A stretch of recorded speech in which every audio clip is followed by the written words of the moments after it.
जो आरएसएस के लोग हैं, मनुवादी लोग हैं, वो कभी भी संविधान और कानून के दायरे में रह के बात ही नहीं कर सकते। ये भी बात तय है। तो हम लोगों को इस बात से डरना ही नहीं चाहिए, क्योंकि संविधान, कानून, शांति हम लोगों की रूह में है, आत्मा में है। खुल के बोले, जो मन में आता है बोले।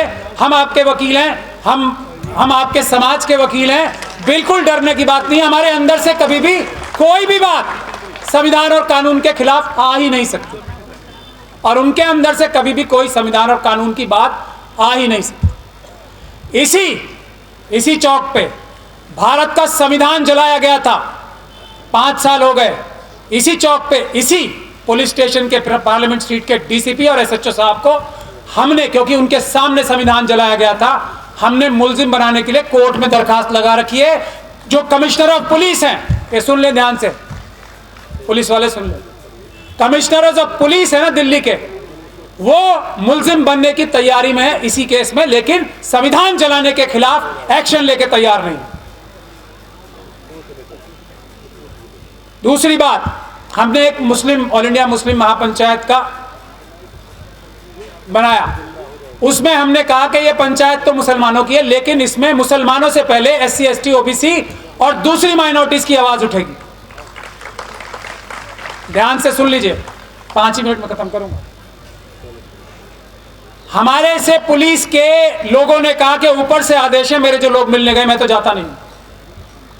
अगर आप सिर्फ मुसलमानों की बात करोगे तो आपको टेलीविजन का इंतजाम सरकार कराएगी, सिर्फ मुसलमानों की बात करोगे तो, और बसों का इंतजाम सरकार करेगी, और भी कुछ चाहिए तो वो भी करेगी। लेकिन अगर आपने मुस्लिम महापंचायत में एससी, एसटी, ओबीसी की बात की, पहले बात करना तो छोड़ दीजिए, आप कह रहे हैं अगर बात भी की तो हम आपकी परमिशन कैंसिल कर देंगे। हमने कहा वो तो हो ही नहीं सकता, हम अम्बेडकरवादी है तो हमारी परमिशन कैंसिल कर दी।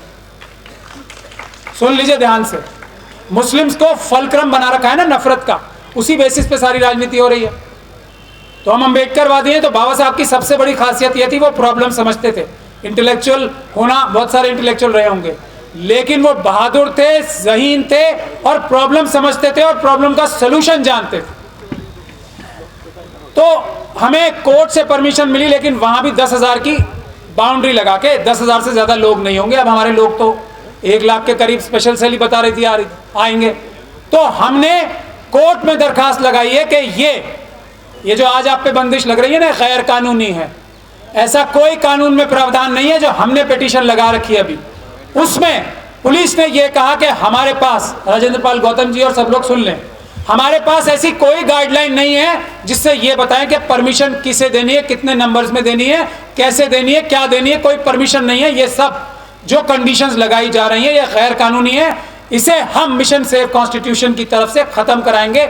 ये मैं आपसे वादा कर रहा हूं। दिल्ली हाईकोर्ट में वो पेंडिंग है, कोई बंदिश लगा ही नहीं सकता। आर्टिकल 19 सुप्रीम है।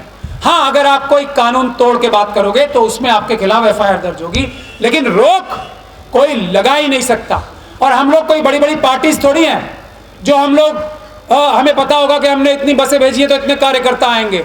मिशन जय भीम एक नारा देगा, राजेंद्र पाल गौतम जी ने दिया। अब इन्हें थोड़ी पता है 1 लाख आदमी आ जाएंगे उस बाबा साहब की कॉन्सेप्ट से अट्रैक्ट होके। इन्हें कहां से पता होगा? ये कोई बसें भेज रहे हैं लाने के लिए आप लोगों को?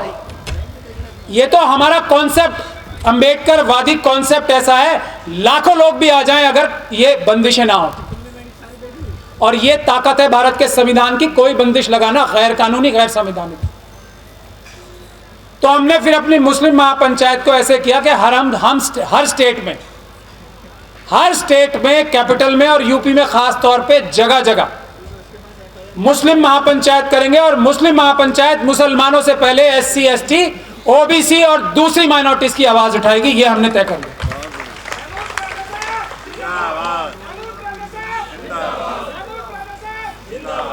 राजेंद्र पाल गौतम साहब के साथ बैठ के हमारी छोटी बहन ऋतु यहाँ बैठी हैं। उसी प्रोटेस्ट में कुछ एक मसौदा तय हुआ था जिसके बारे में राजेंद्र पाल गौतम जी ने अभी बताया। मुस्लिम महापंचायत में भी हमने 2-3 पॉइंट्स उसके अनाउंस किए हैं।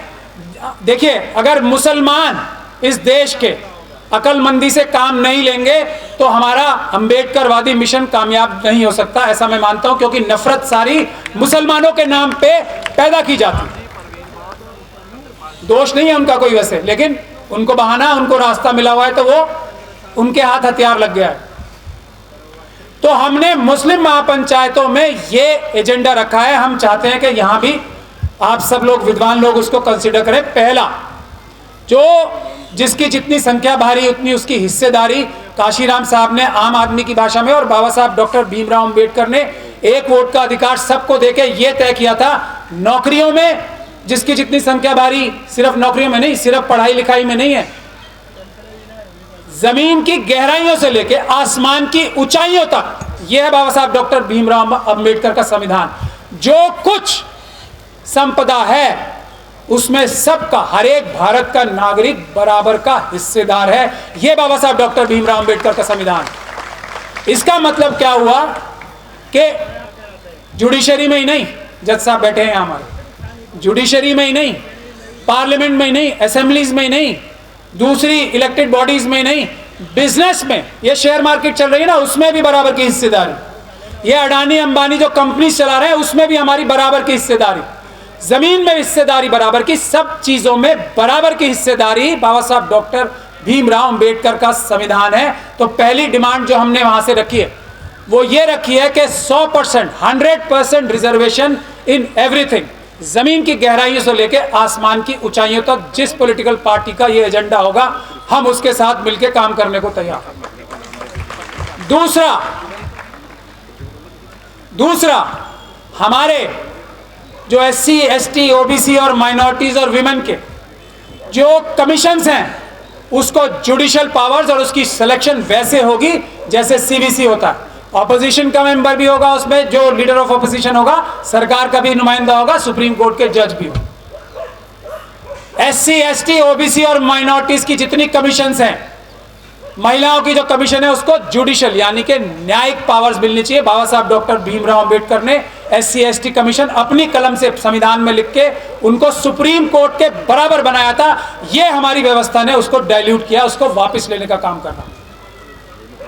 तीसरा, जितने भी हमारे बेनेवोलेंट यानी कि हमारी हितों की रक्षा करने के लिए कानून है, SC, ST एक्ट, वक्फ एक्ट, SC, ST सब प्लान, जिसमें हर एक बजट में कहीं का भी होगा SC और ST कम्युनिटी के लिए बजट में उनकी संख्या के हिसाब से रिजर्वेशन होगी बजट में, उसको इंप्लीमेंट करने के लिए कानून ऐसा बनाया जाएगा।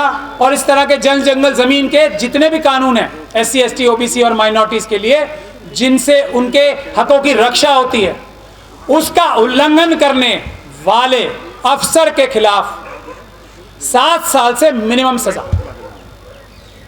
ये तीसरा। और चौथा आखिरी ये है कि संविधान की जो पार्ट 3 है, और ये कह के मैं अपनी बात खत्म करूंगा, पार्ट 3 जो है फंडामेंटल राइट्स का उल्लंघन होने देने वाले अफसरों के खिलाफ भी कम से कम 7 साल की सजा और ज्यादा से ज्यादा उम्र कैद की सजा होनी चाहिए हर एक नागरिक के लिए। इसमें यह नहीं कि मुसलमानों के लिए होना चाहिए, इसके लिए जो हमारे सो कॉल्ड 12% वाले भी हैं उनके भी अधिकारों की रक्षा करने के लिए अगर कोई अधिकार वायलेट होता है संविधान का और कानून का, तो उनके लिए भी यही प्रावधान रहेगा। ये अंबेडकरवादियों का मन है, ये अंबेडकरवादियों की सोल है, ये हमारी आत्मा है कि सबको बराबरी का हिस्सा। हम दरवाजा खटखटा के 12% का हक उनके दरवाजे पे रख के आएंगे जब हमारी सत्ताएं आएंगी। दरवाजा खटखटा के हम अन्याय नहीं करेंगे। मुझे बस आप लोगों से यही कहना था। मेरा समय भी मेरे ख्याल से 5 मिनट हो गए। बहुत बहुत धन्यवाद। हम लोगों की एकता में ही जीत है और हर चीज में ताकत हर चीज से आती है, बिजनेस से भी आती है, जज बन के भी आती है। अगर आप दूसरा कोई काम करते हैं ताकत हर चीज से आती है, सिर्फ नेता बनने से ही ताकत नहीं आती, MP MLA बनने से ताकत नहीं आती है। अडानी जी आज मोदी जी को चला रहे हैं तो समझ लीजिए ऐसा नहीं है कि MP MLA PM बनने से ही ताकत आ रही है। हर काम अडानी जी से पूछ के करते हैं मोदी जी और अमित शाह जी। तो ये भी ध्यान से सोच लीजिए, हर एक का अलग अलग रोल है। जय भीम, जय संविधान, जय भारत।